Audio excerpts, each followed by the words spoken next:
अस्सलाम वालेकुम ख़वातीन और हज़रात, शुरू करते हैं आज का अस्पहाल। मैं हूं जिसका मेज़बान जुनैद सलीम।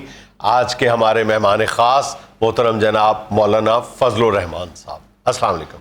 वालेकुम अस्सलाम जुनैद साहब, बिस्मिल्लाहिर्रहमानिर्रहीम। मैं सबसे पहले तो आपके साथ अफसोस करना चाहता हूँ कि आपकी भी सुना है ऑफशोर कंपनी निकल आई। आपको किसने कह दिया मेरी ऑफशोर कंपनी निकली है? सुना तो यही है कि सारी पीटीआई की ऑफशोर कंपनियां निकल आई।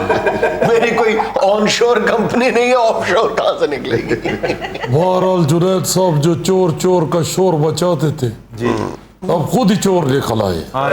4 ऑफशोर कंपनियां निकली है इस जालिम वजीर आजम की अपनी। अब देखे जरा ये क्या हो रहा है। अब देखे ना, जब पनामा लीक हुआ था उससे पहले विकी लीक आ गया, फिर पनामा आ गया, अब पंडोरा आ गया, कोरोना भी आया बीच में, कोरोना भी आया बीच में, डेंगू भी आया, डेंगू भी आया। मगर ये जो धड़ाधड़ लोग लिस्टें लेके आ रहे हैं जी, किसी और मुल्क में नहीं है। ये सिर्फ हुक्मरान जो है, ये जो इनके अपोजिशन वाले हैं उनको गंदा करने पे तुले हुए थे। अल्लाह ताला ने इनको अपनी डाल दी। अब इनकी अपनी ऑफशोर कंपनियां निकलनी शुरू हो गई। मतलब वो जो वजीर आजम की ऑफशोर कंपनियों वाला ड्रामा था उसमें से तो 20 मिनट बाद ही बाहर निकल गई थी। वो तो एड्रेस जो है वो ज़मान पार्क, 2 ज़मान पार्क, वो किसी और बंदे का था। अच्छा चले, फिर मेरी दुआ है कि अल्लाह करे कि आपकी ऑफशोर निकल आए। एक बदुआ दे रही है जैसे तुम्हें फिंसी निकला है।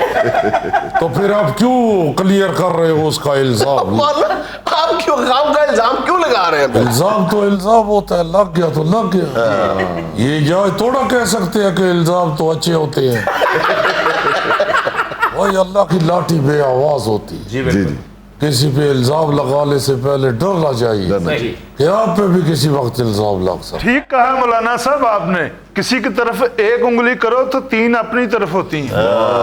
3 4 अपनी तरफ होती है, एक तुम्हारी कटी हुई है। चौथा अंगूठा होता ना मौलाना साहब, वो इधर को आता बखी तरफ, वो ऐसे करके फिर ऐसे करे, अल्लाह माफ करे, इसकी ऑफशोर भी निकली, इसके दांत निकल रहे। वो मेरा भाई जब ऐसे करते हैं तो अंगूठा होता है घुटने की तरफ, अच्छा, और उंगलियां होती है सीधे की तरफ, यानी सरापा बंदा खराब हो जाता है। इसलिए बचना चाहिए और किसी के ऊपर इल्जाम नहीं लगाना चाहिए। ये जो क्रिकेट वाला लड़का है वजीर आजम इमरान खान साहब, वो तो क्रिकेट वाला लड़का ही है ना, वो वजीर आजम तो वो जाली बना हुआ। मैं ये कहना चाहता हूँ कि देखो, इन्होंने नवाज शरीफ के ऊपर जब इल्जाम लगाया था जी, पनामा लीक्स के थ्रू, जी, उस वक्त इनको ये नहीं समझ आ रहा था कि लोग समझ रहे हैं। कहाँ गए बाकी 300-400 लोग? सिर्फ नवाज शरीफ का ही केस माना है, बाकी किधर गए? भाई ये लगाया ही आपने, निकाला पनामा लीग वाला ड्रामा ही आपने नवाज शरीफ के लिए रचाया था। अच्छा, आप देखो ना, ये बिल्कुल वही हिसाब है जब एक दफा एक लूमड़ आया जंगल में, हाँ खुद कुछ जैकेट पहन के आ गया। जी, लूमड़ आ गया जंगल में, तो कहते हैं भाई आपके पास 3 मिनट है, फौरी तौर पे यहाँ से भाग जाओ वरना मेरा जिम्मा दोष पोष। तो कछुए ने सर बाहर निकाला और कहा कि सीधी तरह कहो कि मुझे मारने आए। 3 मिनट में मैंने कहा कोई बोल है। तो ये जो पनामा लीक्स वाला ड्रामा था ये सिर्फ नवाज शरीफ के लिए रचाया। अब देखो ना, ये फेडोरा बॉक्स में एक हमारे केपीके की फैमिली है, पीटीआई की, उसकी 34 ऑफशोर कंपनियां निकल। इतने तो मुर्गे की अंडे में से चूजे नहीं निकलते जितनी उसकी ऑफशोर निकला। अब देखो ना, इन्होंने क्या एक्शन लिया उसके खिलाफ। इनका वो जो लड़का है जिसको इन्होंने खजाने की चाबियां दी हुई है, शौकत तरीन, जी, उसकी ऑफशोर कंपनी निकल आई। इनको चाहिए था कि फौरी तौर पे उसको कहते चाबियां इधर पकड़ाओ और चलो 9 तो 11 हो जाए। वो तो हिसाब किताब जानता है, 9 2 11 वो समझता भी हो। तो कहने का मतलब ये है कि इस हमाम के अंदर किसी के पास भी लंगोट नहीं है। मतलब मुहावरा ये है कि हमाम में सब नंगे हैं। ला हौला वला कुव्वता इल्ला बिल्लाह। मुहावरा तो यही है। ये लफ्ज़ हम नहीं ना कह सकते नंगे नंगे वाला। बात तो वही है कि किसी के पास लंगोट नहीं है। वो पंजाबी का भी एक मुहावरा है ना, ये एक को मुड़ कवाद दा तो एक गला भी नहीं स्वाद दा। मौलाना साहब ये काफी देर से कुछ कहना चाह रहा है, इससे बोला नहीं जा रहा। तो आप उसकी मदद कर दो, उसकी कमर दबा दो।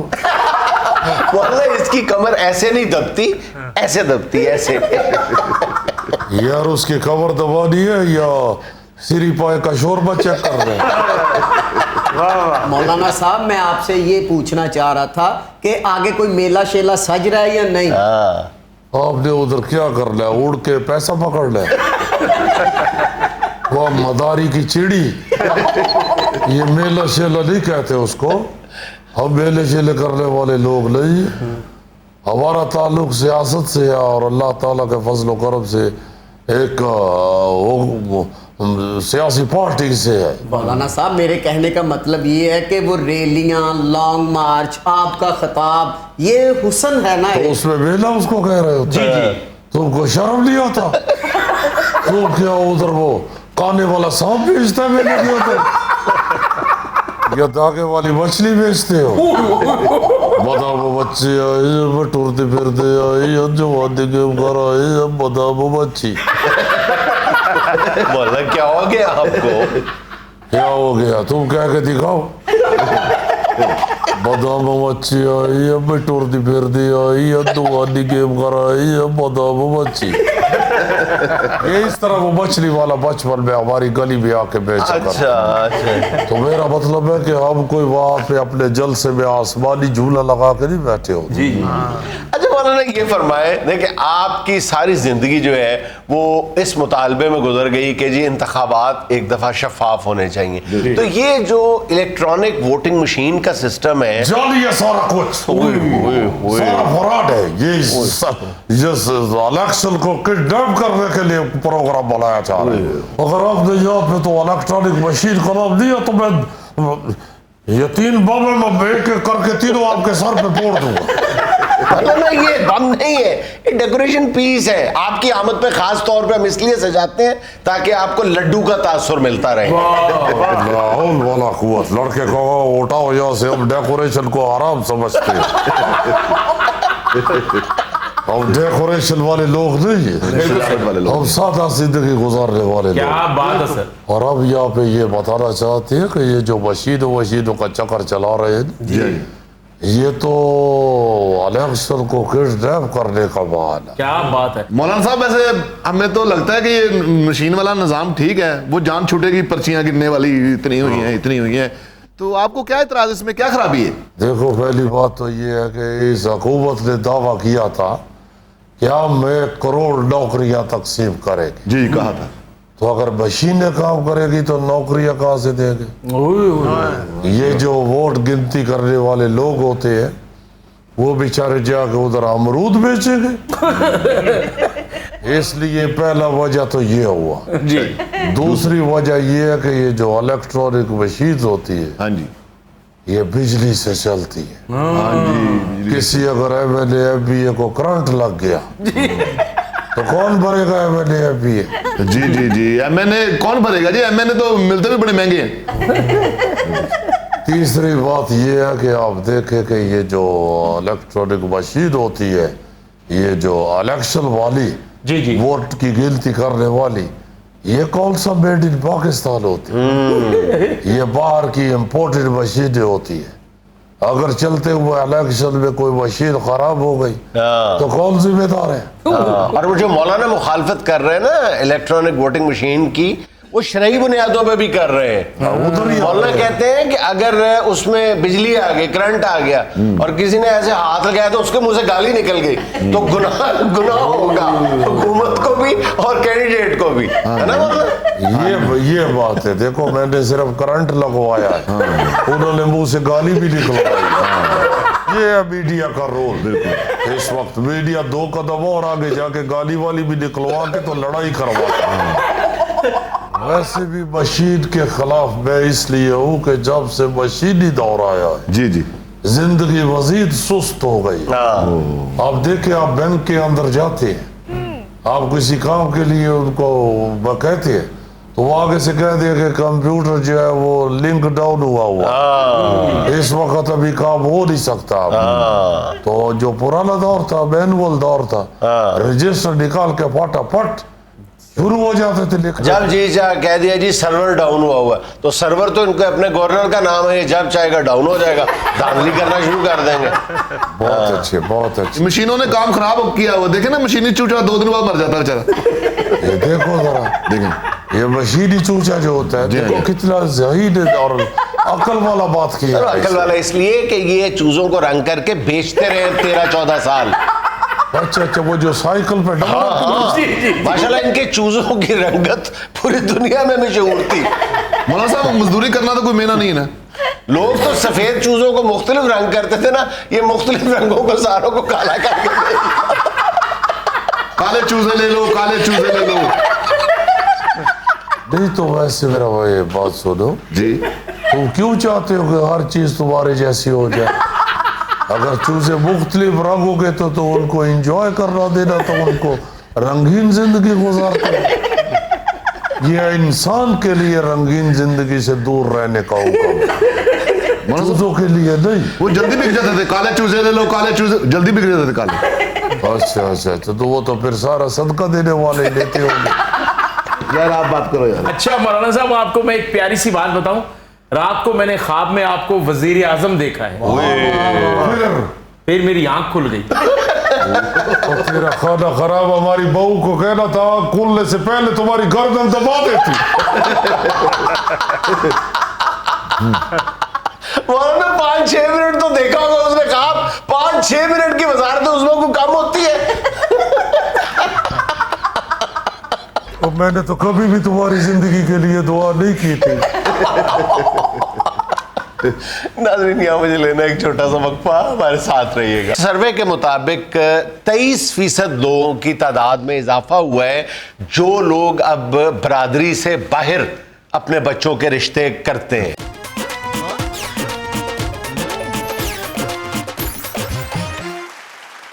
अच्छा भाईजान, हम अक्सर अपने शो में इस बात पे जोर देते हैं कि बच्चों के रिश्ते नाते करते हुए हमें जो एक मखसूस बैरियर्स हैं हमारे जहन में, ज़ात, बरादरी, सूबे और मजहबी जो फ़िरकावारियत है, इनको तोड़ना चाहिए।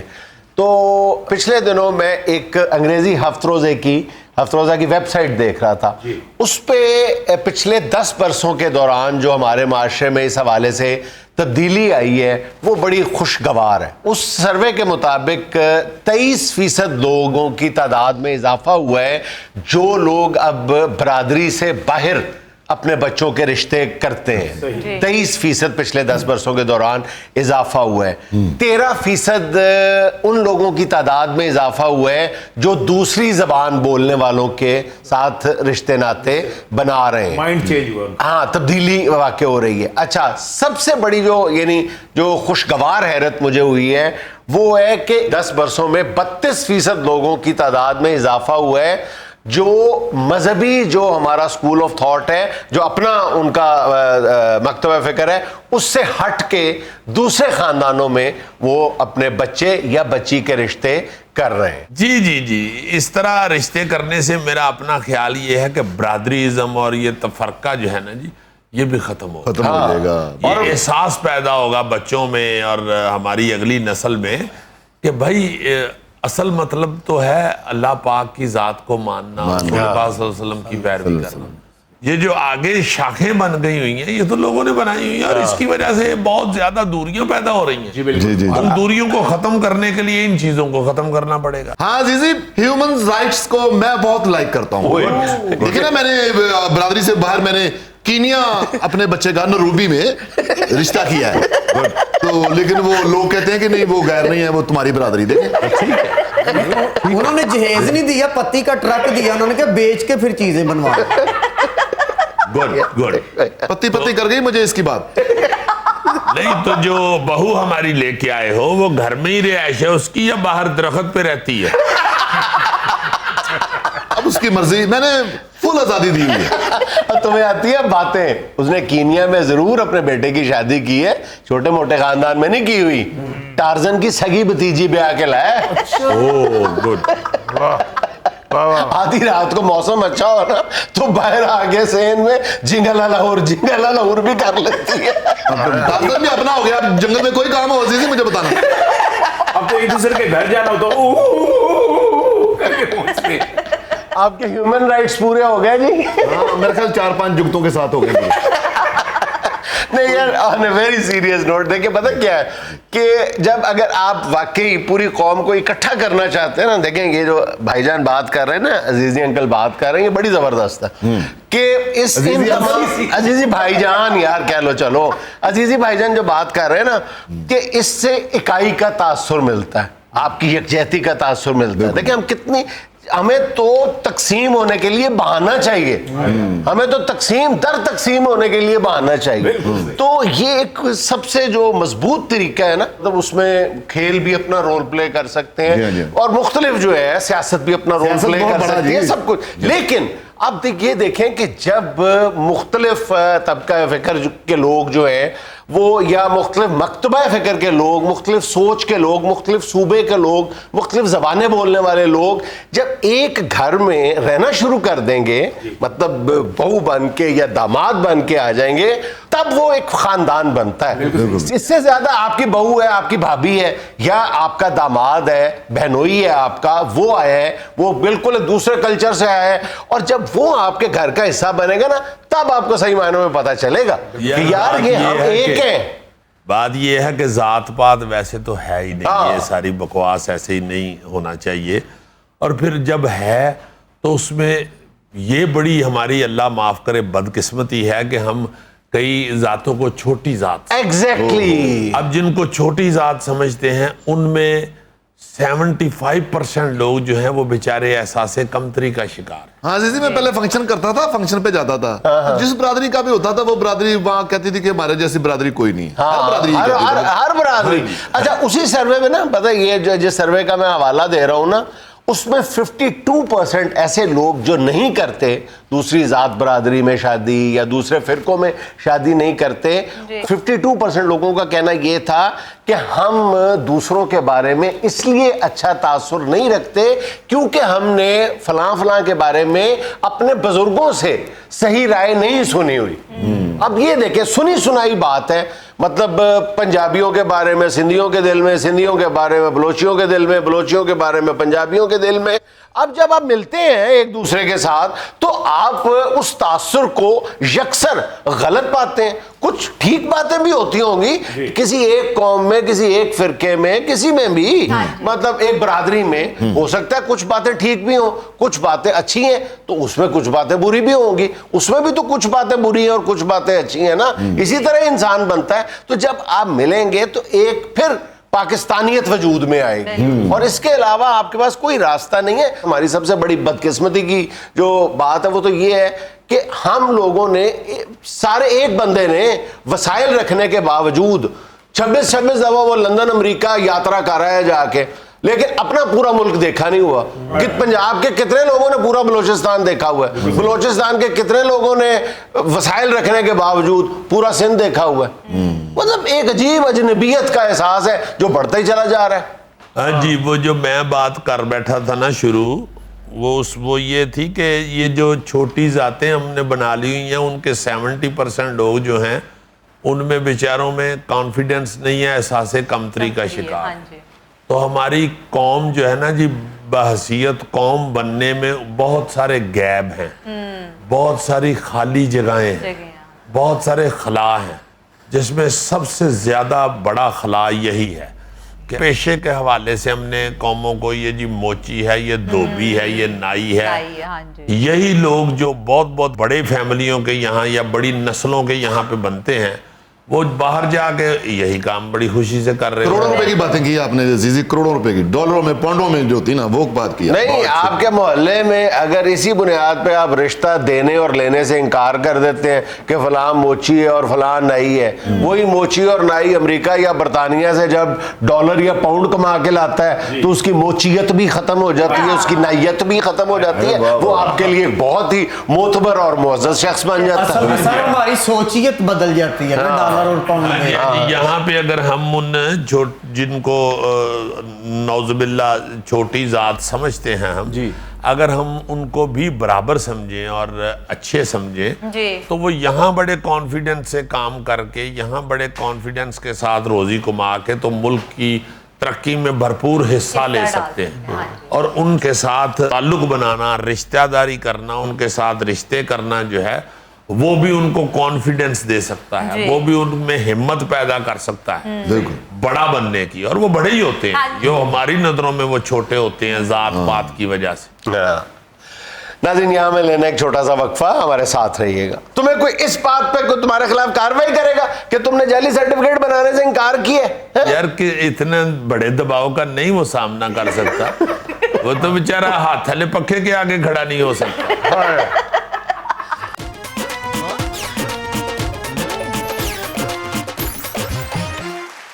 नाज़रीन, दुनिया भर के मुख्तलिफ मुल्कों की तरह पाकिस्तान में भी जाली कोरोना वैक्सीन सर्टिफिकेट की तैयारी एक मसला बनी हुई है। पूरे सिस्टम को ख़राब करने पे तुला हुआ है ये रुझान। और आज हमारे हस्बे हाल के इस कटहरे में महकमा सेहत का एक मुलाजिम खड़ा है जिस पर इल्ज़ाम है कि वो इस मकरूह धंधे में मुलव्वस है। जी ओ बहू जी, ये सारा कुछ कंप्यूटर सिस्टम है। जिसका नाम कंप्यूटर में आना है दूसरी डोज के बाद लिस्ट में उसका नाम है तो फिर हम उसका वो कार्ड बना देते हैं। एक मिनट, मुझे भी पता है कि सारा कंप्यूटराइज्ड है, तो फिर ये मेरे हाथ में खबर है जिसके मुताबिक साबिक वजीर आज़म नवाज शरीफ के नाम पर 3 सर्टिफिकेट जारी हो चुके हैं पाकिस्तान में, वो लंदन बैठे हुए हैं। लो, ये मुझे अब पता लगा आपके मुंह से, मुझे तो इसका भी नहीं पता बहू जी। सिर्फ नवाज शरीफ नहीं जी, वजीर सेहत ने खुद एतराफ़ किया है 7-8 हज़ार जो है, पता नहीं 9 हज़ार जाली वैक्सीनेशन की गई है, सर्टिफिकेट दिए गए हैं। और पूरी दुनिया में बदनामी हो रही है, पूरी दुनिया में लोगों का आना जाना रुका हुआ है। और हम लोग ब्लैक लिस्ट में इसलिए डाल दिए गए हैं कि सिर्फ आप लोग जो हैं वो बाज नहीं आ रहे। वो अगले जो हैं वो कहते हैं जी कि आपके मुल्क से बड़े आराम से चंद टकों की खातिर सर्टिफिकेट मिल जाता है और वो लाके हमें दिखा के तो एंटर होना चाहते हैं हमारे मुल्क में, हमने आपको किसी को भी नहीं आने देना। और ये सिर्फ आपकी नहूसत की वजह से हो रहा है। और तुम कह रहे हो आपके मुंह से सुना है, ये मुंह नहीं है, मैं रास्ते में तुम्हें बताता रहा हूं। और ऐसे जालिम लोग हैं पा जुनैद कि इनको ये नहीं समझ आ रही कि जिसने वैक्सीनेशन नहीं करवाई हुई यार वो चलता फिरता खुद कुछ बम्बार है भाई। आप उसके सहूलतकार बन रहे हैं। कुछ हया करें, कुछ शर्म करें। आप छोड़ें बाहर का आना जाना भी, वो भी एक बहुत बड़ी प्रॉब्लम है। जो लोग हैं बाहर, यहाँ पे जो लोग रह रहे हैं यार, उनके अंदर अगर एक बंदा जाली सर्टिफिकेट लेके तो आराम से फिर रहा है कि मैंने नहीं लगवाना इंजेक्शन जी, तो वो कितना बड़ा जुल्म आप कर रहे हैं। ओ बड़े बहू जी, ये सोशल मीडिया ने बातों का बतंगड़ बनाया हुआ है, वरना इतना काम बिगड़ा नहीं हुआ जितनी लोगों ने ये अफवाह फैलाई हुई है। ओह वाह, पूरे मुल्क में 50 से ज्यादा गिरफ्तारियां हो चुकी हैं, 50 से ज्यादा। आखिर इतने बड़े लेवल पे ये सब कुछ हो रहा था तो तुम लोग पकड़े गए हो ना जी। सर जी 50 नहीं, 50 तो 51 हो गई हैं। इन्हें भी मैं छड़ना नहीं है, 51 आए। नहीं, आप तो मैं सिर्फ बातें करने के लिए लाए थे कि अफसरों के सामने जाना है। बाबूजी गल ऐसी कोई नहीं है। ये तो तफ्तीश होगी तो पता चलेगा ना। जब तुम इनके हथे चढ़ोगे, ये तुम्हें शिकंजा कसेंगे, फिर तुम सच बोलोगे। ओ यार, हथे चढ़ना या शिकंजा कसना तो बाद की बात है ना। खुद इनको को शर्म हया होनी चाहिए कि ये एक पूरी दुनिया का मसला है, बैनुल-अक़वामी मसला ये बना हुआ है। उसमें जिस किस्म की हमारी बेइज्जती हो रही है, जिस किस्म की नकाती हो रही है, उस पे इनको खुद डूब मरना चाहिए। ये चंद टकों के लिए चंद लोग जो हैं वो पाकिस्तान के नाम को इस तरह दागदार कर रहे हैं। हर शख्स जो है वो पूरी दुनिया में ये बातें कर रहा है कि चूंकि जी जाली सर्टिफिकेट मिल रहे हैं, जाली चीजें बन रही हैं कोरोना के हवाले से, इसलिए पाकिस्तान को लोगों ने ब्लैक लिस्ट किया हुआ है। और कितनी परेशानी बनी हुई है, स्टूडेंट्स बेचारे कई परेशान हो रहे हैं, दूसरे शहरी कई परेशान हो रहे हैं, कईयों के बेचारों का किसी के डेथ पे आना, किसी की बीमारी पे आना जाना, वो तंग हुआ है सिर्फ आप लोगों की वजह से। और कितना को पैसा आप लेके तो सर्टिफिकेट बना देते हैं, 200 नहीं तो 300, 300 नहीं तो 500। चलो सर 1000 भी ले लें, लेकिन है तो गलती ना सर। नहीं यार 1000 मैं नहीं हूं देना, तू देना तो गल कर ले। अजीजी भाईजान, जो आपने हम स्टूडेंटों की बात की है, इस पे मैं आपका शुक्रिया अदा करना चाह रहा हूँ। हम स्टूडेंट्स की आप किस चीज के स्टूडेंट हैं जी? सप का मंत्र याद कर रहे हैं? भाईजान, मैंने आला तलीम के लिए पेरिस जाना था। वाह वाह वाह, जेड़ी घर आला बिरयानी पकी है ਉਹਦੇ ਅੱਗੇ आला तलीम की हो सकती। तो बात यह है कि आप लोग ना जी कुछ थोड़ा सा मुल्क के वकार का ख्याल करें जी, सिर्फ अपने चंद टकों का ख्याल ना करें और पूरी दुनिया के अंदर अपने प्यारे मुल्क को, अपने वतन को बदनाम ना करें।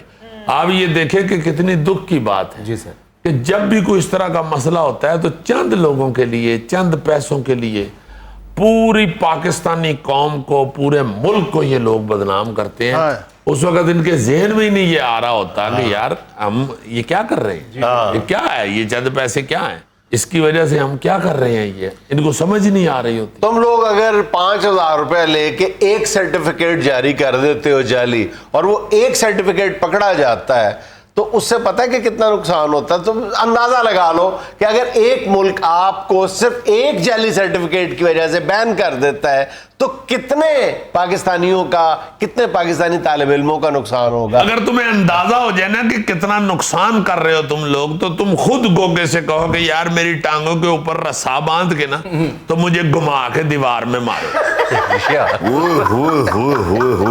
ऐसे घुमा के चूहे को मारते हैं दीवार पे। लेकिन यार उसको रस्सा बांधना पड़ेगा बेचारे को, उसको धागा बांध के। और बाबूजी ये रस्से धागे को छोड़े, ये जो अवाम है ना, अवाम हमें इस पासे लगाती है, क्यों? उनका कसूर है। अवाम का क्या कसूर है? बाबूजी बीच में से पौने बंदे तो ऐसे हैं जो दूसरी डोज या पहली लगवाने से ही डरते हैं, वो आके कहते हैं, मिन्नतें तरले इतने करते हैं बाबूजी, फिर हम भी अहले दिल हैं, दिल रखते हैं। क्या फजूल बात है, तुम दिल रखते हो तो जाली सर्टिफिकेट दे देते हो। वो सारा- तुम सीधी बात करो, पैसों के लिए करते हो तुम। और नहीं बाबूजी, वो आके कहते हैं कि देखो साडा ताया नहीं लवा सकता, साडा चाचा नहीं लवा सकता, फुफ्फो के हालात तो देखे। तो ना सर्टिफिकेट दो जो नहीं लगवा सकता।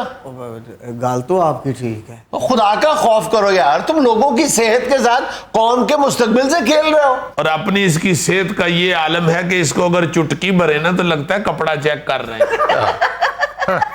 लोग अगर कहते भी हैं कि जनाब हमें दर्द होगी, हमें टीके से डर लगता है, तो उनको बताओ कि मेरे जितनी सुई है जो दाखिल होनी है आपके जिस्म में। बाबूजी मैंने तो अपना कार्ड उधर बनवा के रखा है, दिखाता हूँ कि ये देखो मैंने 2 डोजें लगवा ली। मुझे लगता है तुमने अपना कार्ड भी जाली बनाया होगा। हाँ। बिल्कुल सर, बिल्कुल। और नहीं बाबूजी जाली क्यों, अभी वो नमूना ले खून का और पता लग जाएगा कि वैक्सीन लगवाई है कि नहीं। बहरहाल आपकी हरकतों ने मेरा सर झुका दिया।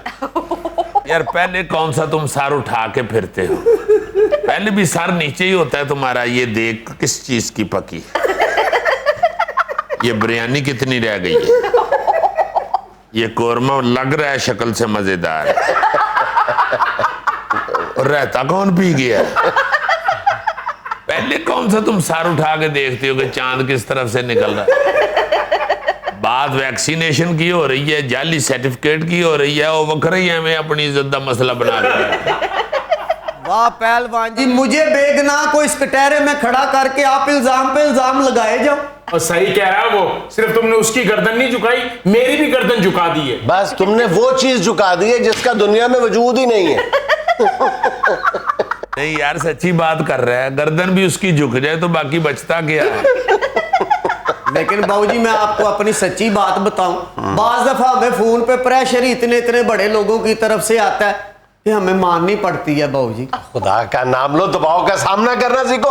तुम्हें कोई इस बात पे कोई तुम्हारे खिलाफ कार्रवाई करेगा कि तुमने जाली सर्टिफिकेट बनाने से इनकार किया है? यार कि इतने बड़े दबाव का नहीं वो सामना कर सकता, वो तो बेचारा हाथ हले पक्के के आगे खड़ा नहीं हो सकता। नाज़रीन, यहाँ में लेना एक छोटा सा वक्फा, हमारे साथ रहिएगा। फिल्म इंडस्ट्री के जिस स्टार की हम बात करना चाह रहे हैं जी, वो भी सूरज जैसी हैसियत रखते हैं अच्छा जी, परफॉर्मिंग आर्ट में। अच्छा जी। आगा तालिब साहब। क्या बात।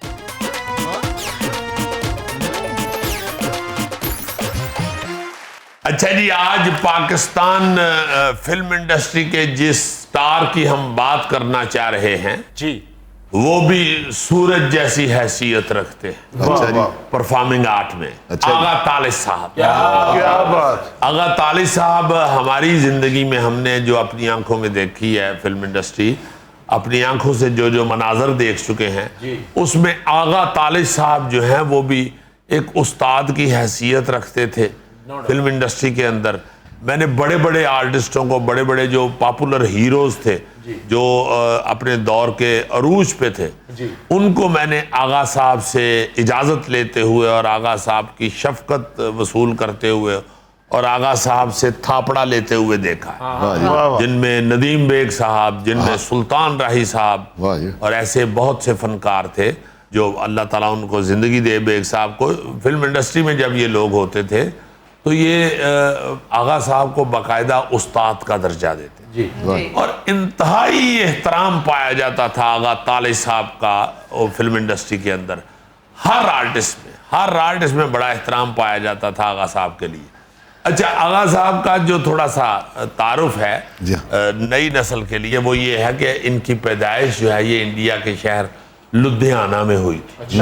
1926 में वहां पैदा हुए। पंजाब में, लुधियाना। जी जी, पंजाब में जो लुधियाना है। आगा तालिब साहब बुनियादी तौर पे आप सुन के खुश होंगे कि थिएटर आर्टिस्ट थे। वाह जी, वाह। जी जी जी जी, हर बड़ा आदमी जो है ना जी, आपको इंक्लूडिंग माई सेल्फ, आपको पता चलेगा कि थिएटर का आर्टिस्ट था। वाकई। इसमें वो जल के हल्का सा भुन गया है। दीदी, ये जल के काले नहीं होते, रेड से हो जाते हैं। हाँ जी, हाँ जी, उतार दिया जाता है ना जल्दी, थोड़ी देर के लिए होते। प्याज जैसे लाल हो तो उतार ले फौरन। जी जी। अच्छा जी, आगा साहब पहले तो बंबई का रुख किया, फिर जब पाकिस्तान बन गया तो पाकिस्तान तशरीफ ले आए। पेशावर में आगा साहब का आगाज था, रेडियो के साथ मुंसलिक रहे। अच्छा, पाकिस्तान बनने से पहले हिंदुस्तान में काम किया है। जी जी वाह जी। जी, वाह। और आगा साहब ने हर किरदार में इस कदर जान डाली है कि इनके करने के बाद जिसने भी वो रोल किया है उसने लाजमन आगा साहब को फॉलो किया। आगा साहब को देख के उसके बाद वो रोल करना पड़ा है कि भाई आगा तालिब साहब ने क्या किया हुआ है, जरा देख ले। अजीजी, उनकी कॉपी करने के लिए लोगों को बड़े बड़े पापड़ पेलने पड़े। जी जी जी जी। अब बेसिकली चूंकि थिएटर फनकार थे ना जी, तो रोल बनाना उन पे खत्म था। रोल को कंसीव करना और उसको फिर पर्दा स्क्रीन पे मुंतकिल करना उन पे खत्म था। आप देखें स्टेज आर्टिस्ट जितने भी हुए हैं ना जी, इंडिया में भी परेश रावल और फिर पृथ्वीराज, राज कपूर, ये सारी कपूर फैमिली जो है ये थिएटर के लोग हैं। तो इन्होंने बाकमाल काम किया है। फिर पाकिस्तान में मसूद अख्तर साहब, मोहम्मद कबी खान साहब, मुनव्वर सईद साहब, अफजाल अहमद साहब, अल्लाह ताला उनको सेहत दे, बहुत बड़े फनकार थिएटर के। इकबाल हसन, सुल्तान राही बेसिकली थिएटर आर्टिस्ट थे। तो बात हो रही थी आगा तालिब साहब की, वर्सटाइल फनकार थे। इसलिए आप ये सुन के भी हैरान होंगे कि कॉमेडियन बहुत अच्छे थे। बतौर कॉमेडियन बड़ी बड़ी कमाल फिल्में की हुई हैं। अकमल खान साहब की जबरू, सैती, फिर हबीब साहब की एक फिल्म थी आदमी। इन फिल्मों में वो फुल कॉमेडियन नजर आए। फिर आगे जाके खलील कैसर की फिल्म शहीद, हाय हाय हाय, जिसमें अंग्रेज का रोल किया, अंग्रेज का रोल किया, जो धरती में आके कबाइल में तफरका डाल के यहाँ हुकूमत कायम कर लेता है। ऐसा रोल किया कि वाह वाह वाह वाह, क्या बात। फिर उसके बाद रियाज शाहिद साहब की फिल्म जरका में मेजर डेविड का ऐसा रोल किया। फिर अमराव जान अदा में नवाब का रोल किया है, तो वो कमाल, ऐसे लगा कि नवाब है, बाकायदा नवाब यही होते हैं। हर रोल में ढल जाते थे। इल्ताफ हुसैन साहब की फिल्म धी रानी में वो धी रानी टाइटल के बाप का रोल किया है। जब सीन किया है रुला दिया है, जब सीन किया है रुला दिया। क्या बात है जी, एक गरीब देहाती का रोल। आप देखिए कहाँ अंग्रेज का रोल कर रहे हैं, कहाँ नवाब का रोल कर रहे हैं, कहाँ एक गरीब से देहाती का रोल कर रहे हैं। मतलब कितना कितना लंबा फासला है हर रोल के अंदर। तकरीबन 450 फिल्में की हैं और ऐसी ओरिजिनल अदाकारी करते थे कि आपको एक हड्ड बीती सुना देता हूँ। गोरी दियां झांझरा फिल्म जो थी, उस्मान पीरजादा साहब उसके डायरेक्टर थे। तो मैं उसमें विलन का पार्ट कर रहा था और आगा ताली साहब, बाबरा शरीफ साहिबा जो उस फिल्म की हीरोइन थी, उनके बाप का रोल कर। तो विलन जो है वो हीरोइन को उठा के ले आता है और आगा साहब जो बाप हैं वो आके तो मिन्नतें करते हैं, हाथ जोड़ते हैं कि आहो बका करते हैं कि खुदा के लिए मेरी बेटी को छोड़ दो। अब यकीन माने बाखुदा मैं विलन के तौर पे खड़ा, जब आगा साहब ने वो आहो बका शुरू की है, रोना धोना शुरू किया है, मैं सारा सीन भूल गया और मैं ऊपर से ऐसे हुआ था। उधर से चीख की आवाज आई उस्मान पीरजादा साहब की, अबे उल्लू डायलॉग बोलो। क्योंकि उस वक्त तो वो रील चल रही होती थी और बड़ा लंबा सीन था। तो मैं एकदम ना, है क्या हुआ है, मैं पता नहीं कहां पहुंच गया हूं। मैं तो हैरान हूं कि देखो कि अर्ली 50s की मूवीज में इस बंदे ने बाप और दादा के रोल किए हुए हैं और मैं भाईजान कहता हूं तो माइंड करता है। और मेरे भाई ये फिल्म जो है ये 90s में बनी थी और आगा साहब उसमें बाप बने थे, मैं उसमें यंग 18 साल विलन बना था। 18 साल नहीं विलन बने थे, तुम फीडर मुंह में लेके विलन बने थे। वैसे भी सर जी 18 साल विलन तो जायज ही नहीं है। वो खीरा होता है। यार उसने फिल्म में काम करना है, विलन की कुर्बानी नहीं करनी। आगा ताली साहब की बात हो रही है, आप लोग मेरी तरफ चल पड़े हो। जी वो तो उस्तादों के उस्ताद थे जी सारे। अच्छा, एक आगा ताली साहब के निजी किरदार का एक अमली मुजाहरा आपको सुना देता हूं। अगले आने वाले जो अदाकार हैं उनके लिए बहुत बड़ा सबक है। जी। इसी गोरी दियां झांझरा फिल्म में एक दिन आगा साहब और मैं गेटअप करके, तो एक वो गांव में वो तंबू सा लगा के, टेंट लगा के हम लोग बैठे हुए थे। तो जो डायरेक्टर थे उस्मान पीरजादा साहब, वो नदीम बेग साहब को लेके और बाबरा शरीफ साहिबा को लेके खेतों में परे सीन कर रहे थे। तो वो सारा दिन उन्हीं के सीन करते रहे, उन्हीं की शूटिंग करते रहे। अच्छा। जब शाम हो गई, सूरज ढल गया, जब वो वापस टेंट में आए तो उन्होंने देखा कि आगा साहब गेटअप करके बैठे हुए। तो उस्मान साहब एकदम ना जी आके उनके पाँव में बैठ गए और कहते हैं आगा साहब मुझे माफ़ी दे दें, ये बेग साहब ने मुझे आके सुबह बताया कि मैंने 2 दिन बाद लंदन चले जाना है, तो मेरा काम जल्दी से ख़त्म कर लो। तो मुझे बस उस फिक्र में ये याद ही नहीं रहा कि आप बैठे हुए हैं टेंट में। सारा दिन वहां बैठे रहे। आजकल के लड़के एक दूसरे की रेस में लेट आते हैं और नखरे करते हैं और समझते हैं कि जो बड़ा एक्टर है वो लेट आता है। उनके लिए इंतहाई शर्मनाक वाकया सुना रहा हूं। आगा साहब आगे से कहते हैं कि क्या हो गया, क्यों सॉरी कर रहे हो, मेरी आज की डेट किसके पास थी? उन्होंने कहा जी मेरे पास थी। तो कहते हैं भाई मैं अपने वादे के मुताबिक, अपनी कमिटमेंट के मुताबिक आ गया था, आपने काम नहीं किया, तो इसमें मेरे से सॉरी करने की क्या जरूरत है? मैं अपनी ड्यूटी पे आया हुआ था, आप काम करते रहे हैं, मैंने आपको दिन दिया हुआ था, मैं यहाँ हाजिर था, अब ये बताओ कल कितने बजे आना? आगा ताली साहब ने 450 फिल्में की हैं, जिनमें छोटी बेगम, 7 लाख सहेली, ससुराल, फरंगी, दिल लगी, लैला मजनू, वड्डा खान, दुनिया, नौकर वोटी दा, बुलंदी, एक लंबी लिस्ट है उनकी कामयाब तरीन फिल्मों। अजीजी ये आप क्लियर करेंगे, मैंने सुना है आगा ताली साहब हीरो भी आए हैं। हर रोल ही किया हुआ यार, विलन क्या, हीरो क्या, बूढ़ा क्या, जवान क्या, मैं आपको बता रहा हूं, कोई रोल छोड़ा ही नहीं। बाकायदा एक दरसगाह है अदाकारी की। अगर आप उनके काम को देखना शुरू हो जाएं तो आप हर तरह का रोल करना और उसमें ढलना आगा ताली साहब से सीख सकते हैं। अच्छा, अब यंगस्टर्स को ये भी बता दें कि आजकल उनके बेटे एहसन ताली टेलीविजन के सुपर हिट डायरेक्टर हैं। माशाल्लाह, बहुत बड़े डायरेक्टर माने जाते हैं पाकिस्तान टेलीविजन इंडस्ट्री के। एज डायरेक्टर, एज प्रोड्यूसर उन्होंने बहुत सा काम किया है। उनके क्रेडिट पे बहुत बहुत बड़े ड्रामे हैं, जिनमें दीवाना, अलफ, अल्लाह और इंसान, दलदल, गुमराह, सुनो चंदा, ताबीर, छोटी छोटी बातें, प्यार कहानी, ये दिल मेरा, बहुत से ड्रामे। फिर तीसरी नस्ल भी अब आगा साहब की इस फील्ड में आई है। अच्छा जी। उनके पोते यानी एहसन तालिश साहब के बेटे रजा तालिश, वो भी टेलीविजन ड्रामों में बड़ा अच्छा काम कर रहे हैं। जी। उनके ड्रामों में ताबीर, धूप की दीवार, दिल दुखता है, बड़े बड़े अच्छे ड्रामे उन्होंने भी किए हैं। बड़ा खूबसूरत आगाज हुआ है उनका भी। अल्लाह ताला उनको भी उनके बाप की तरह और उनके दादे की तरह बेशुमार कामयाबियां और बेपना इज्जत अता फरमाए। और अल्लाह पाक आगा तालिश साहब को जन्नतुल फिरदौस में बड़ा आला मुकाम अता फरमाए। आमीन। नाज़रीन, ये था आज का अस्पे हाल। और चलते चलते आज की छोटी सी बात ये कि नसीहत वो सच जो हम कभी गौर से नहीं सुनते, खुशामद वो झूठ जो हम हमेशा गौर से सुनते हैं। खुश रहें, खुश रखें। आपसे मुलाकात होगी इंशाल्लाह कल। अल्लाह हाफिज।